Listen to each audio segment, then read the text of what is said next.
Welcome back to Dork Points, and welcome to the second edition of Demo Days. That's right, on the PlayStation Store, they have free-to-play demos, games you can try out for, sometimes it's just an hour, sometimes it's just a level, depends on the game, but there's a ton of stuff in there. I already did one list of 10 games, but they're always refreshing it, so here is list number 2.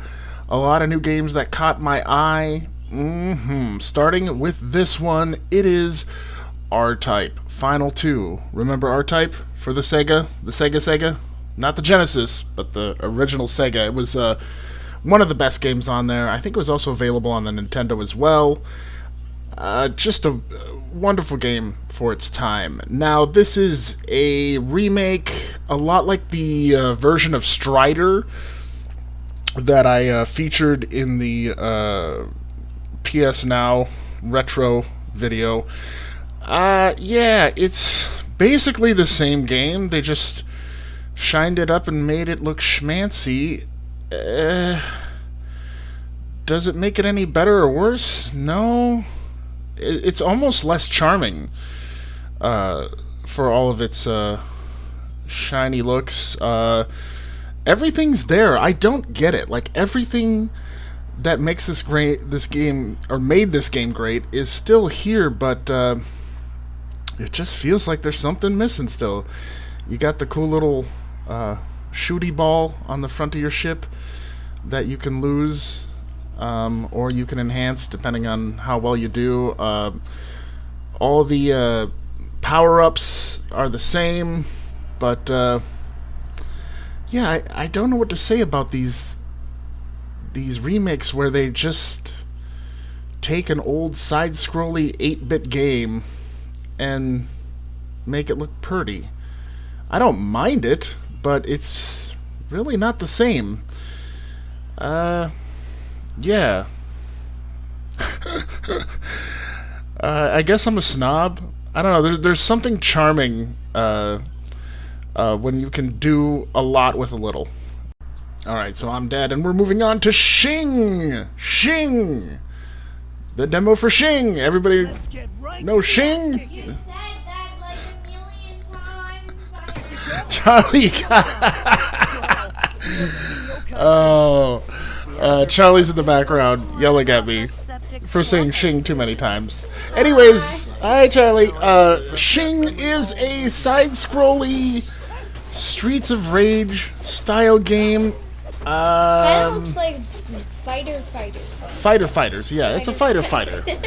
And It's a fighter. it's pretty violent, so I don't know that you should be looking at this, Charley. But anyways, yeah, it's oh well, it's a lot like 9 Monkeys of Shaolin.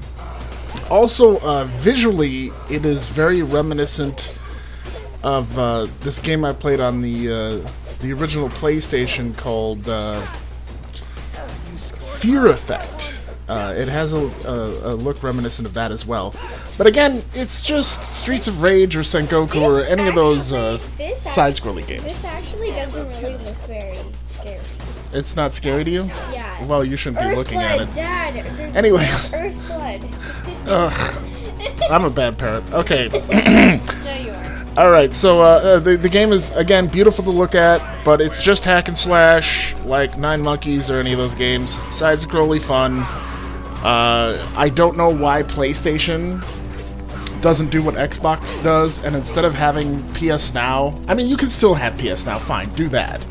And put some Primo games on there, but when you get PS Plus, when you pay for PS Plus, have some of these style of games like 9 Monkeys or this one, maybe even RType, Panda Ball. Have 10 or 20 of them free. Free to play the moment you get your PS Plus subscription. That makes sense to me. Paying $20 for a game like this does not. As much as I love these games, maybe if it goes on sale for $2, but it probably never will. It's definitely a quality game for what it is, but that's all it is. And thank you for playing. Yeah. That's the end of that chapter. Alright, moving on to... what is this game again? This is Contra Rogue Core, or Rogue Cores, Corp. So, we want to remake Contra. We want to make a new Contra. What are we going to do? Well, let's rip off Crackdown for the PlayStation 1. Yeah, that's a good idea, right? We're going to bring Contra into the modern world. Let's make it look like Crackdown, and then let's make the character basically Duke Nukem. Oh, I pick up tank piece. I take tank piece, I stick tank piece at tank. I take tank, I smash. I throw tank at door. I kick tank. I Duke Nukem. So it's just a top-down shooter, a lot like Crackdown. It's definitely better looking. It has some of the elements of the original Contra, like these doors you can see here, going right through them, looking very original Contra. That looks like a big. That looks like a big bomb door. It's a big bomb door. That's exactly what it is. So, problems. First of all, it's top down. Looks like Crackdown. This is supposed to be a modern game. Your gun overheats. It's a shooter, and your gun overheats. Okay, and there's also not many different styles of shooting. You got like a shotgun and a missile and your regular gun. Maybe there's a machine gun in there as well. Also, the camera is pretty static. Again, it's a top-down, so you can't move it around much at all. But I think the main problem with this game is the overheating. Yeah, the overheating of the gun. Well, also trying to make a new game out of an old game. The whole thing feels cheap. It's just a cheap game. I mean, look at this. To be continued. Order now. Well, I'm going to pay $1 for that.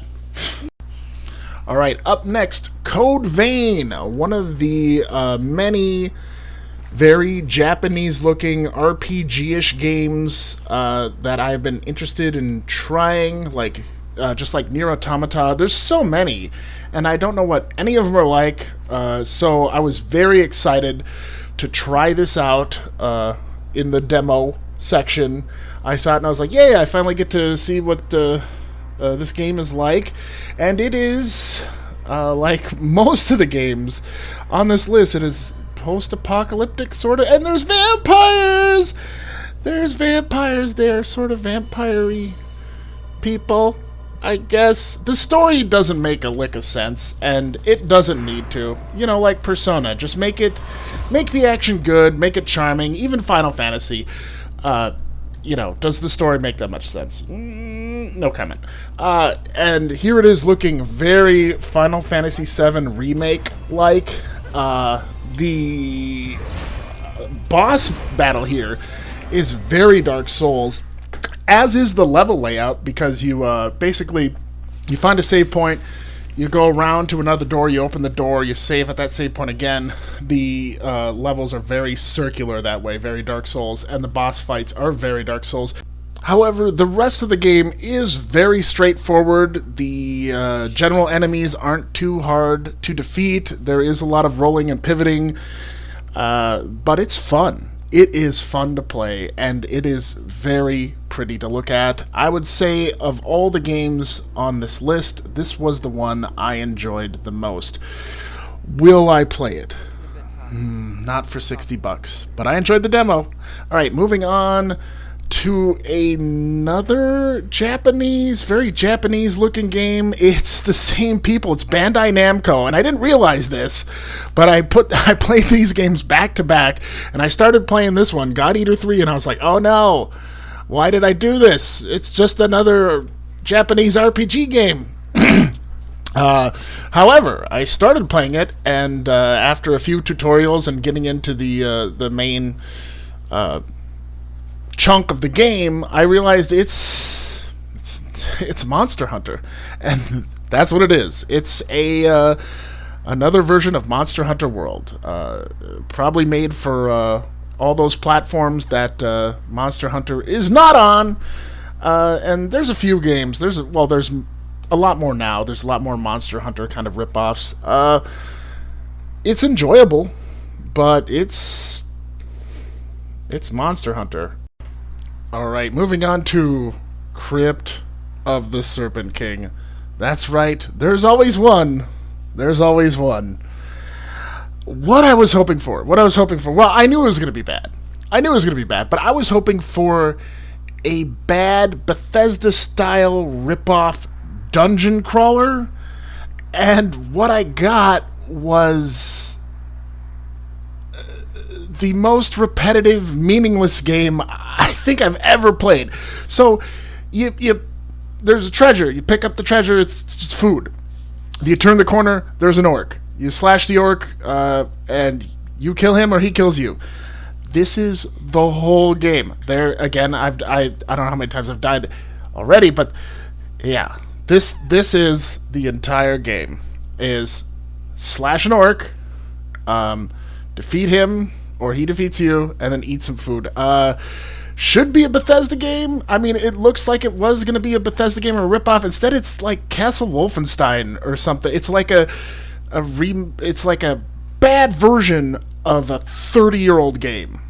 It's just pointless. And there I am. I'm dead again. Yeah. Any comments on this? On my many deaths? You're kind of bad at the game. I'm kind of bad because it's a bad game.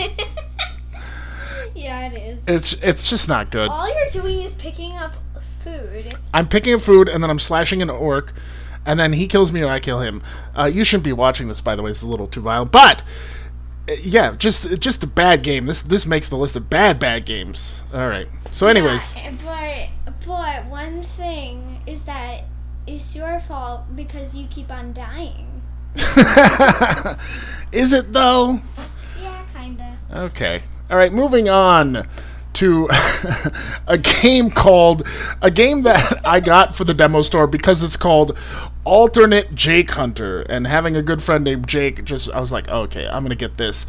I thought it would be a Persona style kind of JRPG. It turns out it's more like Sherlock Holmes style games. You have different stances that tell the other person what you're thinking.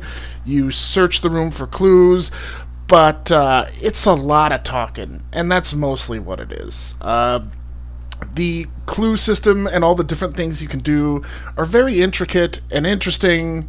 There we got a clue, so we got to talk to Grandpa again. Also, there's the Orchard of Your Mind, which is basically Sherlock Holmes's mind palace.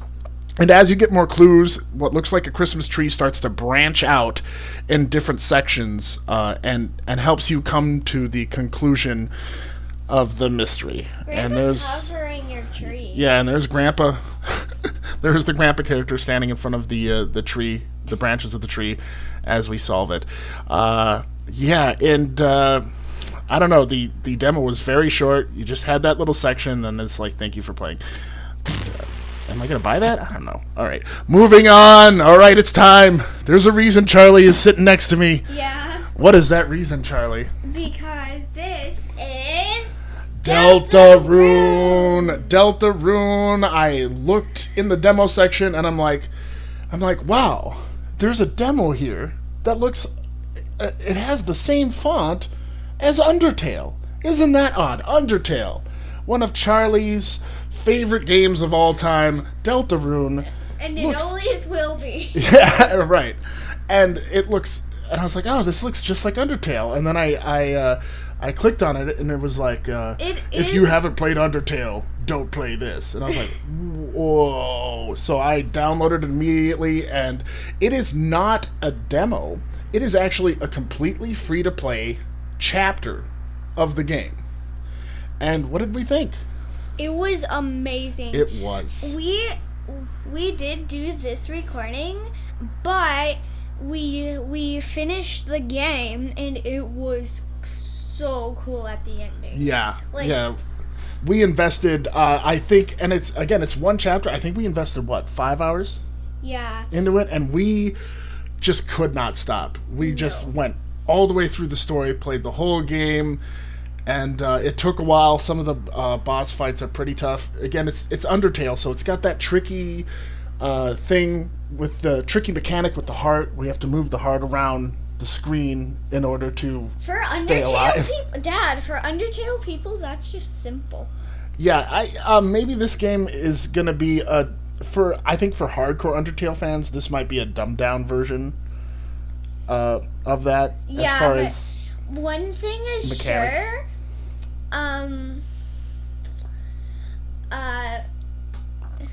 One thing is for sure. We play till the end, so we know what happens. Right. So there is a cliffhanger at the end. Just warning y'all. Yeah. Spoiler. Yeah, this might be a spoiler alert here. But there is a cliffhanger at the end. Yeah, it's very interesting stuff in this game. Again, it is one chapter, but it really does feel like it's its own game. But then, yeah, there is a moment where you're like, wait, what's happening here? All right, no more spoilers. Other than that, for Undertale fans, you're gonna love this. It is so much fun. I did not play through much of Undertale. I had Charley play with me a little bit, and she showed me around, and I thought it was okay. And if you but guys I loved this. Yeah, if you guys are watching this, if you guys just see this, we recorded like a whole entire 2 minutes of this thing just wiggling. The wiggle ball. It's just there. Again, just weird and refreshing, just like Undertale. Lots of interesting and original stuff here. Really enjoyable. Totally worth getting, and it's free. All right. Now, totally going in the opposite direction of awesome back down, and I said earlier, there's always one, but unfortunately there are 2 in this list, and this is just garbage. And this is called Super Kids Racing. This is for 1-year-olds, like. Well, nobody can play this though. Could a 1-year-old even play this? No. The turning, okay, everything you hit stops you. The turning is soupy, and your car just slides and slips. You basically have to come to a stop to turn. The acceleration is slow and sloggy. They were trying to do something for kids, but there's nothing fun about this. No kid would enjoy this. If you even touch the side of a building or anything, even a stop sign, your car just stops dead, like there. If you can see it under all the people's names, yeah, you touch a stop sign, your car just stops dead. Terrible game, and I knew it would be. And here we go. It's my best favorite friend. It is amazing. We kind of got stuck on this part right on that last jump, and then I figured out we could just jump, and and we were like, yeah, this took a while to figure out.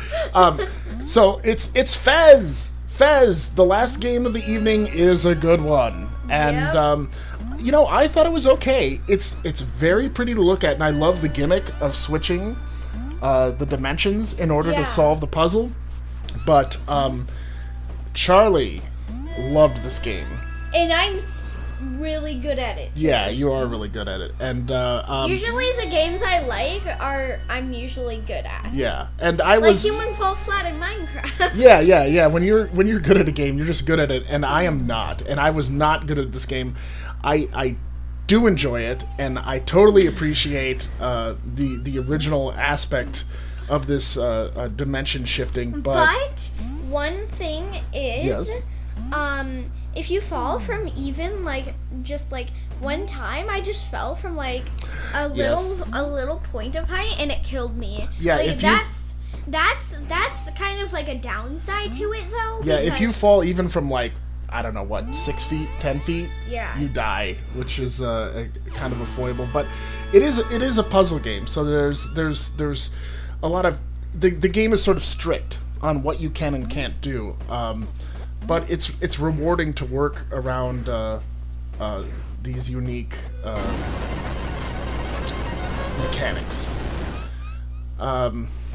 Again, not my favorite game, but I think I'm going to be purchasing it for somebody. The block is also really funny at the start. Oh yeah, your little block buddy talks to you. Yeah, but he was like, so fast input on this, like golden block, super important, saving the world, or the world gets destroyed. No pressure. Yeah, no pressure. Yeah, I like the block character. All right, so yeah, Fez, the last game of the night. Very fun, last demo of the night, and worth playing. Thank you, Charlie. Yep. And yeah, that's all for now.